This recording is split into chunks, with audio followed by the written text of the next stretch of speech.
Right, Shalom, giving all praises to Yahweh, Bahashem Yahushai, double honors to the apostles of GreatMillStone that rule impeccably well, and Shalom to the Akim out there that's pushing his truth and sincerity across the four winds. But I just want to get into a quick video.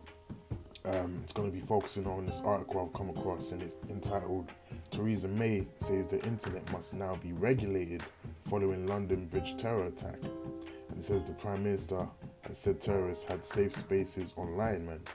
Right?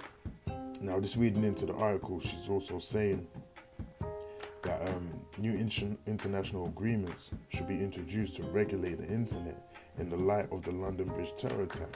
So it just shows you that these false flags that they're doing, you know, whether they're false flags or not, they're using this as an opportunity to actually take away, you know, the people's rights, man, starting with the internet. Because why? Because the word is getting out via means of the internet and by us going out on the highways and byways. But the internet is a powerful tool for this truth, man. Right? It's a very powerful tool for this truth. You know, through the internet, you know, thousands of people have woken up to the truth, man. Right? That they're Israelite. So that is something they really want to take away, man, because without the internet, we can't push the word no more. But that's a good thing, because this is all prophecy. You know, this is spoken of in the book of Amos, which we're going to get into as well. Now it says the Prime Minister said introducing new rules for cybersafes would deprive the extremists of their safe spaces online. So now they're saying that these extremists basically chill out online, man. You know, so anyone that's making a YouTube video and, you know, you got certain views, you know, regarding homosexuality or the society that you live in, you're now going to be labeled an online extremist, man. Right? That's going to be the new buzzword, an online extremist. You can be accused of being an online extremist, and then they will just basically just block your account, right? And that technology firms are not currently doing enough. So they're going to start putting more pressure on all these internet companies out there, you know, Virgin Media, BT, and they're going to be putting pressure on them to, you know, start regulating their service and make sure that they're not, you know, offering their service to certain individuals. Which, you know, the prophets of the Lord in due time will definitely fall into that, man, because our views, according to this society, to this system, are actually, you know, extremist views in their eyes, right? Righteousness in this society is looked at as extremism, right? Not dealing with adultery is extremism in this society. You know, not tolerating homosexuals, that's looked at as you being an extremist. Anything that goes against this society, that this society pushes, you're going to be automatically just labeled as an extremist, and they're going to make it very broad as well, man. You know, and it says we cannot allow this ideology the safe space it needs to breed. Yet this is precisely what the internet and big companies that provide internet-based services provide. Mrs. May said, we need to work with allied democratic governments to reach international agreements to regulate cyberspace to prevent the spread of extremist and terrorism planning, right? It says the call was one plank in Miss May's speech following the attack. The Prime Minister also said Britain was too tolerant of extremism and that the pluralistic British values had to be established superior, right? So basically this is just bullshit, man. You know, because, you know, these so-called terrorists, they didn't need the internet to plot what they were doing, man, right? As far as I know, the Manchester bomber, he went to Sports Direct to buy his rucksack, and he went to B&Q to get, you know, the remainder of his instrumentation for his bomb, man. So the internet was not involved in that, you know?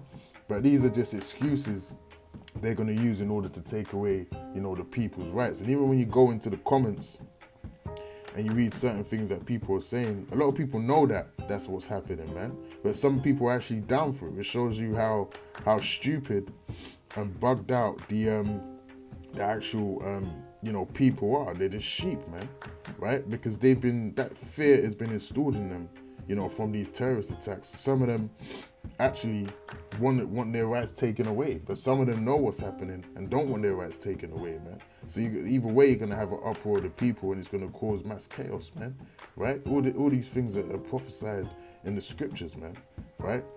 So let's go and get into a few quick scriptures. This is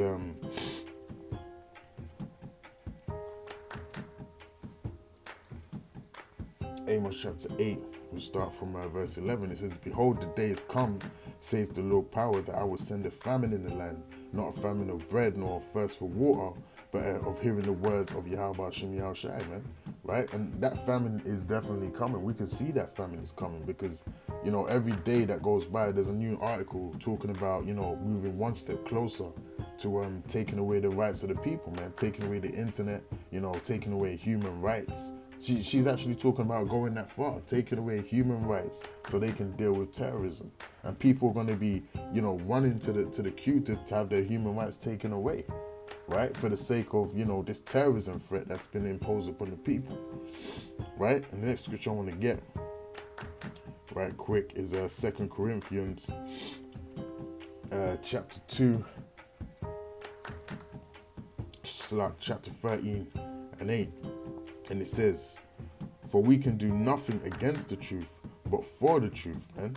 Right? So whatever these demons are planning on doing, whatever Esau is planning on doing, right, in regards to taking away human rights, taking away the internet, making sure the prophets can't go out there and push the word, it's all prophecy, man. Anything they do is just moving one step towards Yahweh Shem Yahushai's coming, man. Right? They can't prevent it from coming. They can't, do something outside of the prophecy that's going to change the order of the prophecy. That's impossible, man. Right? The Lord's word do not come back void, man. Anything the Lord has said, that's prophesied, is going to happen. It's going to occur on the earth, man. That's the power of Yahweh Shem Yahushai. That's what they don't understand, because Esau is not a spiritual man. He doesn't look at things from a spiritual perspective, right? Now, this is Job chapter 5 and verse 12, and just to elaborate on that point, it says, he disappointed the devices of the crafty so that their hands cannot perform their enterprise, man. So all these plans that Esau has stored up in his head, that has, on the drawing board, looking to execute throughout the year and in the coming times, it's all going to come to naught, man, right? Because the Lord is, like it says in the scripture, he's going to disappoint the devices of the crafty, right?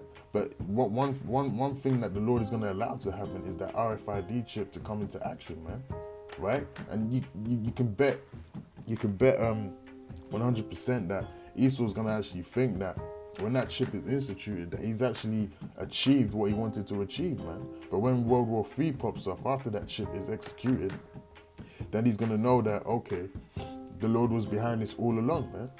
Right? Because the scriptures also say, if Satan be divided against Satan, how should his kingdom stand, man? So all the Lord is doing is setting this whole thing up for World War III. Right? He taketh the wise in their own craftiness, and the counsel of the froward is carried headlong, man. Right? So he's taking the wise in their own craftiness, man. Right? He's going to use their own instrumentation against them, man. He's going to use their own craftiness to take them down. Right? It's all the power of Yahweh Shem Yahushai. And that's the beautiful thing about this truth, man, is that it's all prophecy and it's all controlled by the Lord. So we cannot fail with a power like Yahweh Shem Yahushai behind us, man. So that's one thing that we got to keep in mind, as we see, throughout the days, this thing progressing. There's going to be more terrorist attacks. There's going to be so much things happening, man, because they're going to be behind it. And also, you're going to have certain individuals out there that are really probably extremists, man. They're gonna start popping things off, man. Right? They've just activated a mad spawn of these Islamic guys that are actually extremists, that are actually gonna take things into their own hands, for this whole Syria bullshit. And they're gonna have all kinds of things happening from all directions, man. And they're not gonna be able to control it. Right? And that's going to force them to institute that shit, man, because that's their plan from the beginning, right? And with that, man, I'll say, all praises to Yahweh Shem Yahushai, double honors to the apostles of GreatMillStone, and shalom to the Akim out there that's pushing this truth in sincerity, man. Shalom.